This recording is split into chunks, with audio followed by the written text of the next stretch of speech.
Optimus Prime slipped into the broken husk of the building, his traditionally bright coloring disguised to help him better blend in with the shadows of Cybertron's night. Behind him, Ultra Magnus waited beside the opening, keeping watch for any approachers of either faction. The inside of the building was just as dark as out, shadows too deep for even electronic optics to penetrate. Optimus skirted rubble and darkness alike, moving deeper into the building. He was late, delayed by well-meaning individuals with no inkling of their commander's plans for that night. He could only hope that the other hadn't tired of waiting for him, and a clawed hand grabbed his arm. He whipped around, weaponry humming just beneath the surface of his armor, defense protocols on the alert, long trained to react with violence to the unknown. A huge form rose from the shadows, towering over even him. Armor Optimus knew to be usually silver bright, disguised as his own was. Red optics glowered at him. Megatron. Then the harsh, cold look in those optics changed, and the mech he'd known his entire life looked back from behind the fearsome visage of a monster. Orion. Brother. The grip on his arm changed, and Optimus returned it, clasping the Decepticon's wrist. Have you waited for me long? Since this war started, Megatron replied simply, seating himself on a piece of rubble that must have been steadier than it looked. Optimus shuddered his optics at the words. It hurt so badly every time they met like this, like skulking thieves in the darkness, stealing a few precious moments together. He powered back on his optics when Megatron touched his arm again, claws trembling to rattle against armor. He embraced his sitting brother, trying to pretend for just a tick that they were mere children again, so close and protective of each other, and not the mechs responsible for so many deaths, so much destruction. It didn't last long, and Optimus moved to his own rubble seat. What next, Orion? Megatron asked, leaning forward. His claws flexed against his own leg, sending gossamer ribbons of metal curling up under the sharp digits. He'd had the habit his whole life, and Optimus had long ago stopped nagging him about it. Optimus shuddered his optics again. What next indeed? How like Megatron to be so calm when asking what new terrifying order had been passed down from their god. We will launch the Allspark, he whispered.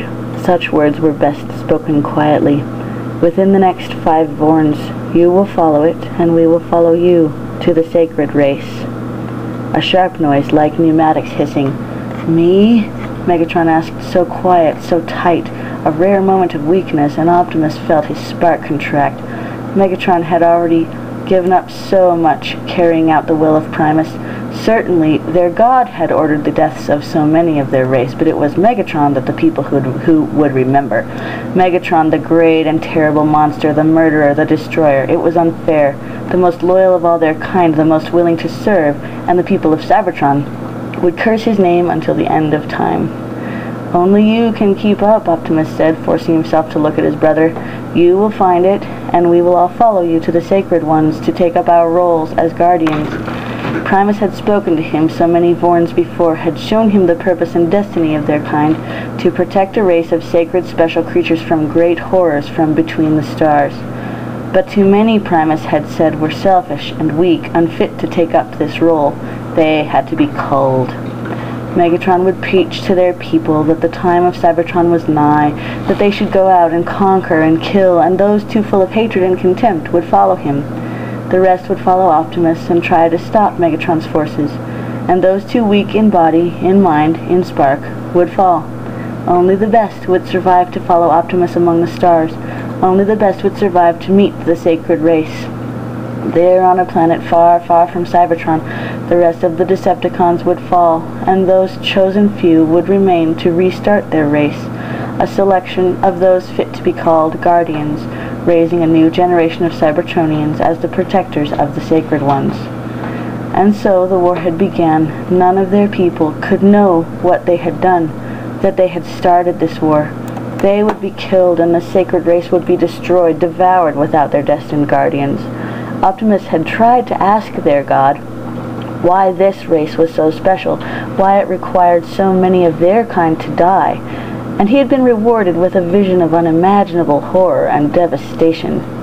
The universe needs the sacred race to save it from a force even I cannot stop, and the sacred race needs the people of Cybertron to help them survive long enough to fulfill their destiny. He hadn't asked again. Megatron's head was bowed, his optics dull. At least this means we are almost finished, he said, talking more to his hands than to Optimus. I grow weary of this charade. It was a charade Megatron played with exquisite, frightening perfection. How many times had Optimus despaired, thinking he had lost his brother to the game they played, that there was no way the kind, loving mech he remembered could do the things the Decepticon leader had done. And how many times had they met just like this, and Megatron had clasped his hand and called him Orion and waited for his next order, certainly older and harsh, so harsh, but still his brother. Still so trusting, rarely ever questioning Optimus, always trusting him to correctly interpret their god's words. Optimus didn't want that trust. He wanted Megatron to challenge him, to make him doubt that what they did was right, to give him an excuse to call this all off. But he was sure, so damned sure, and the gravity of that surety crushed him, threatened to break him. So much death, all because he was so sure that Primus spoke to him, because Megatron trusted him enough to follow his terrible orders. He stood and drew his brother up, holding him close again. "You will lead us to our destiny," he said into Megatron's shoulder, "and I will ensure that our people know what you have sacrificed for them, I swear it. And then we will be together again as we once were. Not that things could ever go back to the way they had been, but they could dream like this, arms twined around each other, until all are one."